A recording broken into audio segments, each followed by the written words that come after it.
I don't see it, you're working. Even when I don't feel it, you're working. You never stop.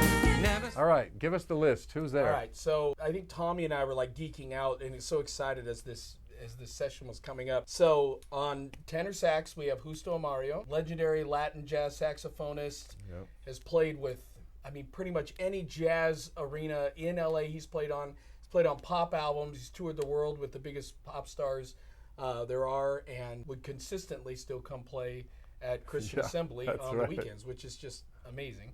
John Pena on bass. John used to tour with you quite a bit, would also be at CA. And then when I started touring with Tommy, he was playing bass. I couldn't believe I was playing with John Pena, and it scared me to death, too, because I thought John's time is perfect, his playing, his ideas are perfect. But John ended up being such an awesome inspiration and mentor to me because he was so kind. He would always have an encouraging word to say to me. I'd be like, is this thing I'm doing okay? What about this? And he's like, just worship, brother, just worship. You know? So he and I would have these great talks when we'd be traveling at the airport, and he would just be giving me life lessons.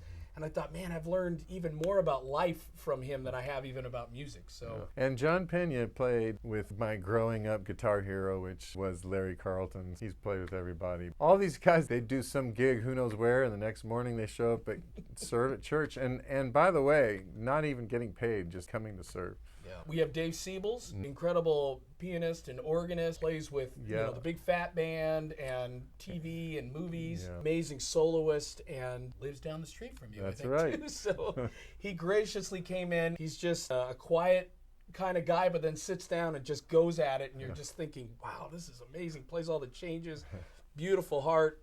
I have a session player friend who says Dave's name is Mr. Perfect.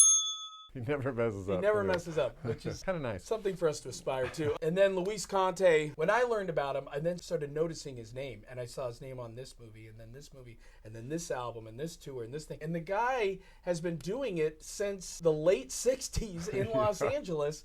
Decades and decades, played with the biggest artists and movies of all time, and also had the most beautiful spirit when he came in and just kept saying, let's worship the Lord, and was praying for us and with us and walking around saying, this is great. I think the greatest lesson to see with people like this is that for them, and Luis Conde even confirmed this when he was doing this missionary concert down in Panama, and then said he had to immediately fly to Los Angeles and play for the Oscars.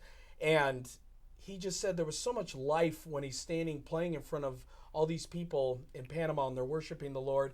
And he said it was great to go play for the Oscars too, but it didn't have the spirit flowing through it. It didn't have the life in it. And I thought, man, a guy that's doing both things and is telling the truth that God tells us, in the Bible, that the life is found in him. And so I just thought how inspiring to be with this man who's done it all in the percussion world and is here worshiping with us and setting a great example for me to walk behind and say, great, show me how to do it, brothers. So. That's right.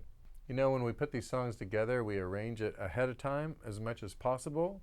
I made the chart. I had the basic idea, but then we got there just playing with these amazing guys. I remember at one point you were playing and you said to John, is this okay, John? And John's like, yeah, man, let's just worship. Let's see what happens. Kind of figured out the details of the groove and changed a few slight things here and there. We did a few takes. They were all pretty great with those guys. We added the singers later. I wasn't sure if we'd even need singers. After it was done, it's like, oh man, to have some harmonies in there would be amazing. So we brought them into our studio, pasted them on top there. Man, that was so fun. And then just today, we actually heard it all stacked together for the first time, and it was like, yes!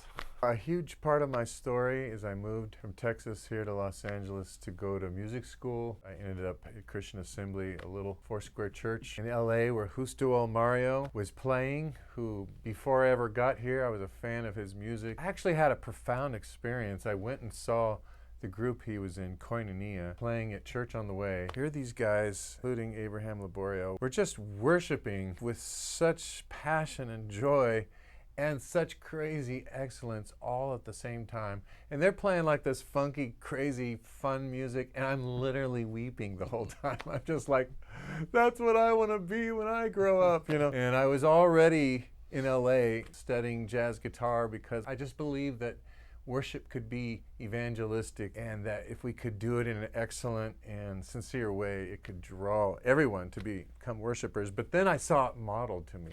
And then I go to Christian Assembly and I meet Justo. He has just been a mentor to me, an inspiration to me, and got to play with him for years and years and years. So that's how it happened. This video, you've probably already watched it, the Waymaker Latin version. Him and Luis Conte and John Pena, Dave Siebels, just all incredible musicians. And basically our passion and our purpose for the Psalms 33 whole thing is to inspire musicians that are serving the local church to want to keep growing, myself included, keep growing as a musicians.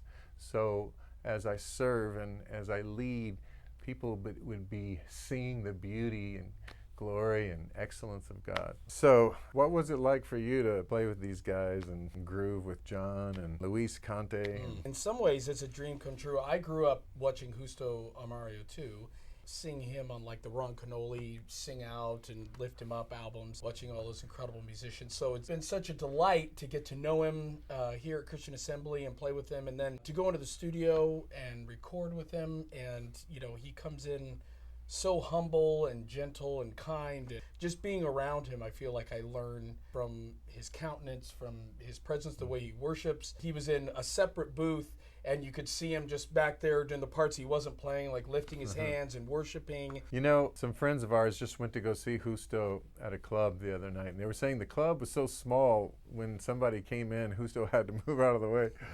And in some ways, I like to equate jazz clubs to small churches, only in this way. Most of the churches in the world are actually small. They're not thousands and thousands of people. And the way God is at work is through small local churches and thousands upon thousands upon thousands of them. But we're kind of in a culture right now, and I'm part of it. We have kind of a rock arena model, which can be awesome. And if you're doing a huge event and if your church is huge, it could be great. But really, the jazz club model is better because it's an intimate setting. There's way less technology. There's just more focus on the intimate, spontaneous, personal, relational, being together, enjoying the music vibe, as opposed to a big giant rock performance. I think the beauty of being able to hear one another and see one another, a lot of times as the drummer, I'm in the fishbowl, you know, and I'm looking out, and there's no way they hear me and I don't hear them. You know, we have in-ears and stuff, which I love in-ears. I use them all the time. But there is something great about being able to see and hear the person you're playing with as well. And I love getting to interact a little bit more because I can see and hear the person. Also, I think that there's some relation to jazz music and worship. I don't mean literally jazz style of music, but the part of jazz music that is interactive, whereas you play something, then I play something, or maybe I make up a worship vamp on the spot in the middle of the service, and then we're all reacting to it. There's such a beauty in that and an aliveness to that, as opposed to everything always has to be completely programmed. I know worship leaders all the time are burning out and just growing weary and doing something else, and I think part of it is because we've become so predictable and programmed and reliant so much on the machines as opposed to ourselves. Whereas if we're bringing something fresh and spontaneous, and we have more colors on our musician, songwriting, singing, whatever, gifting, we have more variety to keep bringing. Because I don't know if you noticed, but them Sundays keep coming. They're pretty relentless. And so that's the other thing we want to encourage you in. And anything that can help us keep serving, keep going for the long haul, for our whole life, I'm all for it. Do you have any tips for playing softer or playing to the room? Yeah, I mean, I think we've discussed this, and we do it a lot in our, you know, if we do clinics or things. There's things like hot rods for drummers, which are like these bamboo sticks tied together, and they, you know, can still make sound on cymbals and heads, but it's just not as loud. You know, Sabian makes these great cymbals with these holes in them, and they're not as loud. A lot of churches I see are buying those now because they can lay into it, and it doesn't, you know, without a shield, and it's still not as loud. And I think kind of having drums that are the right size for the room, so that it's not these huge drum set for this small room. If you buy smaller drums, it's not as loud. People also remembering, I'm here to serve. So even though it feels really good to play loud and hard and busy, is that what's best for this song and this piece? You know, it's okay to get loud sometimes, but then come down. Keeping in mind that I'm here serving, how can I play so that people aren't feeling like they're getting blasted? And I think keeping that servant mind as well.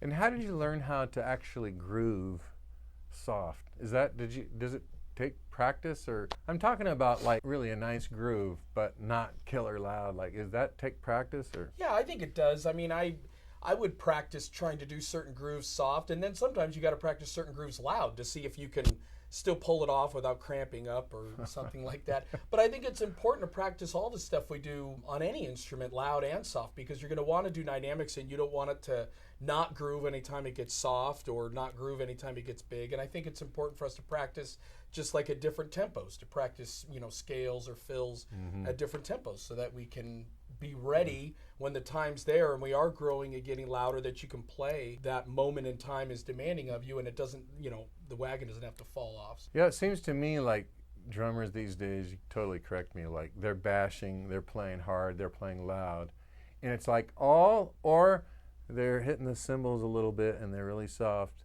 but they don't know how to be in the middle somewhere. And is that harder? Or? I think so, but I also think knowing that there can be excitement in the slow journey of building. Like I think of Coldplay as a great example. They'll start a song and they'll take the whole song to get to this big thing, but when you get there at the end, it's so satisfying. And there's been times, we've done that with some of your songs, and it's such a neat journey, as opposed to, okay, I'm gonna lay out here and now I'll play big and now I'll lay out again. To journey together and everyone's kind of building along this, and you're just saying, not yet, not yet, not yet. We got 2 more times, and learning how to shape that. Well, one little thought I had about how I came up with this arrangement for Waymaker is I was always taken with how the song, you are here, moving it on, like that's the verse. And then the chorus, unlike almost any other song, is lower than the verses. Waymaker, miracle, and obviously that's why we did it. It's an incredible song. I've led it many times.